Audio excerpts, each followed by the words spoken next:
अस्सलाम वालेकुम दोस्तों, मैं हूं आपके साथ तरन्नुम परवीन। आप देख रहे हैं फरियाद टीवी उर्दू।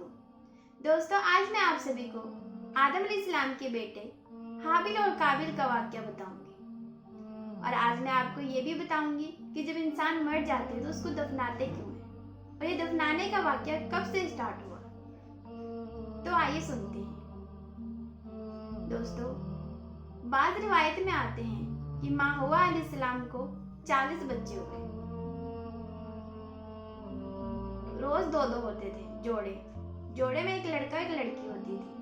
आज के जोड़े के साथ कल के जोड़े की शादी होती थी। इस तरह दुनिया की शुरुआत हुई थी।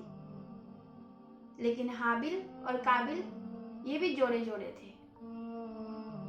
काबिल की बहन ज्यादा खूबसूरत थी और हाबिल की बहन कम खूबसूरत थी। लेकिन हाबिल की बहन से काबिल का रिश्ता होना था और काबिल की बहन से हाबिल का होना था। लेकिन हाबिल ने बोला कि मैं काबिल की बहन से शादी नहीं करूंगा, मैं खुद की बहन से करूंगा। लेकिन खुद की बहन से शादी तो नहीं होना था, इसलिए दोनों में लड़ाइयाँ हो गई। काबिल खेती बाड़ी करता था, हाबिल बकरियां चराने का काम करता था। लेकिन दोनों की लड़ाइयाँ इतनी बढ़ गई कि काबिल के हाथों हाबिल का कत्ल हो गया। फिर कत्ल करने के बाद वो सोचने लगा कि क्या करूं। तभी अल्लाह ने आसमान से 2 कौवा को भेजा और दोनों कौवा आपस में लड़ने लगे। और लड़ते लड़ते एक कौवा ने दूसरे कौवा को मार दिया। मारने के बाद वो अपने चोंच से माटी हटाने लगा। एक खड्डा खोदा और उस खड्डे में मरे हुए कौवे को रखा। उसके ऊपर माटी रखने लग गया, कब्र बना दिया। फिर काबिल ने सोचा कि मैं भी ऐसे करता हूँ। तो उसने अपने भाई की ही कब्र अपने ही हाथों से खोदा और काबिल ने हाबिल को उसमें दफना दिया।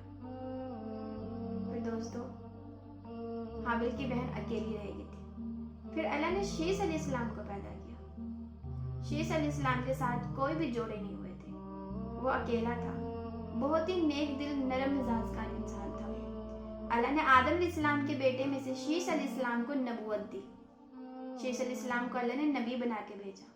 इस दुनिया के दूसरे पैगंबर शीस अलैहिस्सलाम है। पहले पैगंबर आदम अलैहिस्सलाम और दूसरे पैगंबर शीस अलैहिस्सलाम है। आदम अलैहिस्सलाम की दरगाह अयोध्या में है और वो 65 फुट के थे। और शीस अलैहिस्सलाम की दरगाह श्रीलंका में है। फिर अल्लाह ने उसको नबी बना के भेजा। उस समय जो भी दुनिया में इंसान थे उन सभी को शीस अलैहिस्सलाम ही तरबियत देते थे। दोस्तों, हाबिल और काबिल का वाक़या कुरान पाक में भी आया है। अल्लाह ने कुरान पाक में हाबिल और काबिल का वाक़या सूरह माइदा के 29वें पारे और 27वें आयत पर है। अल्लाह ने इन दोनों का वाक़या कुरान पाक में भी लिखा है, क्योंकि वहीं से मरने की शुरुआत हुई थी और दफनाने की भी शुरुआत हुई थी। दोस्तों, आज के लिए इतना ही। फिर मिलती हूँ एक नए वाक़या के साथ। तब तक के लिए शुक्रिया। खुदा हाफिज।